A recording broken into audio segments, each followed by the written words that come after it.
Olá, meus amigos, minhas amigas, estamos aqui para mais um vídeo. Você que ainda não conhece esse trabalho, meu nome é Renato, sou estudante e trabalhador espírita há muito tempo e estamos aqui nesse canal batendo papos rápidos com vídeos pequenos e também fazendo estudo de livros. No último vídeo a gente conversou sobre a mediunidade de efeito físico. Eu botei lá, os espíritos podem movimentar objetos e fazer sons, e a gente bate um papo explicando um pouco, e bem resumidamente, o efeito físico. E foi através do efeito físico que em 1856 Kardec foi pesquisar o fenômeno das mesas girantes. Era uma diversão da burguesia francesa, naquela época, que se reuniam em salões para ver as mesas girarem. Sentavam em volta delas, eu trouxe algumas imagens, sentavam em volta delas, colocavam a mão e a mesa se movimentava, girava, batia os pés, como uma forma de comunicação, batia os pés, e em alguns momentos até saía do chão. E Kardec, como intelectual, era estudante do magnetismo de Mesmer, foi aluno de Pestalozzi e era um intelectual respeitado. Na época, ele nem usava o nome de Kardec. Kardec foi um nome trazido pela doutrina espírita, pelos espíritos. O nome dele é Hippolyte Léon Denisard Rivaio. Ele resolve estudar os fenômenos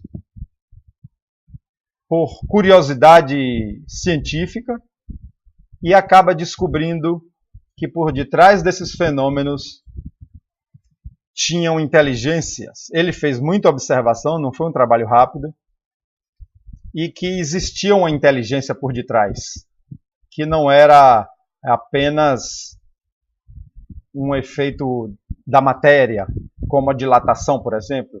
Pesquisou-se se era dilatação, pesquisou-se muita coisa. E ele chega à conclusão, depois de muita observação e muito estudo, de que haviam inteligências, porque tinham respostas inteligentes. E ele começa a codificar a doutrina espírita através daí. Tudo isso foi provocado pela própria espiritualidade superior, já num plano de fazer acontecer a terceira revelação, fazer acontecer a promessa de Jesus que mandaria um outro Consolador para falar todas as coisas que ele não pôde falar e repetir as coisas que ele falou. É uma promessa que Jesus tem lá no Evangelho, em João, capítulo 14, capítulo 16. Então a espiritualidade, através de Kardec, que já reencarnou para isso, começa a nos revelar essas novas informações, porque Moisés foi a primeira revelação, Jesus foi a segunda e a doutrina espírita a terceira revelação. Assim acreditamos nós espíritas. Para falar do mundo espiritual, para falar que somos espíritos, para falar que há reencarnação. A mediunidade de efeito físico é apenas uma das características dessa mediunidade, que é também do homem, própria do homem, natural. É uma característica orgânica. Todos nós temos a mediunidade com a capacidade, que é a capacidade de entrar em contato com o mundo espiritual, através do pensamento, através da oração, e também receber influência do mundo espiritual. Por isso que dizem que todos nós somos médiuns. Mas tem aqueles médiuns ostensivos, médiuns que a gente chama médiuns de trabalho. E são esses que têm as diversas formas de mediunidade. A mediunidade não começou com o espiritismo.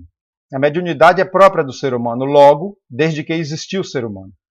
Moisés já recebia mensagens através da mediunidade. Os 10 mandamentos dele foi recebido através de mediunidade. E muitas outras personalidades mostram que já existia.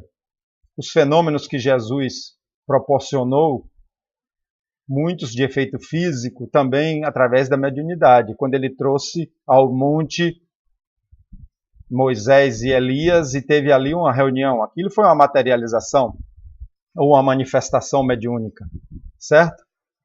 Então, assim começou todo o trabalho de Kardec da doutrina espírita. voltando ao fenômeno das mesas girantes, primeiro a espiritualidade provocou esses fenômenos físicos que vamos chamar de grosseiros, né? De uma mesa girar, de uma mesa bater, e através daquelas batidas respondiam perguntas. Depois sugeriram uma cesta, que era uma cestinha de palha pequenininha, que se botava um lápis na frente. O médium colocava a mão e ali riscava. Depois disso, a própria espiritualidade falou que não precisava da cesta, que bastava botar um lápis na mão do médium e ele escreveria. E por fim, revela que nem do lápis precisava, que o espírito podia usar a própria voz do médium. Certo? Esse foi o período conhecido, né, pela doutrina espírita. A gente intitulou isso como o período da curiosidade. Despertou-se a curiosidade para haver a pesquisa e para haver as revelações.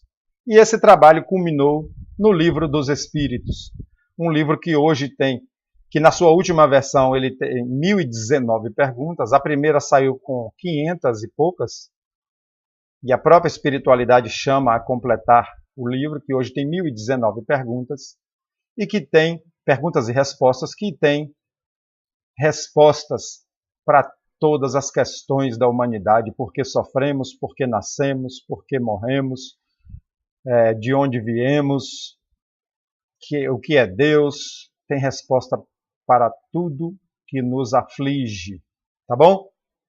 Espero que tenha gostado e lhe convido aí, você que ainda não segue o canal, a seguir o canal, a compartilhar esse vídeo com pessoas que gostam do assunto, pessoas que gostam de curiosidades e ainda não conhecem, tá bom? Um grande abraço para vocês e até o próximo vídeo.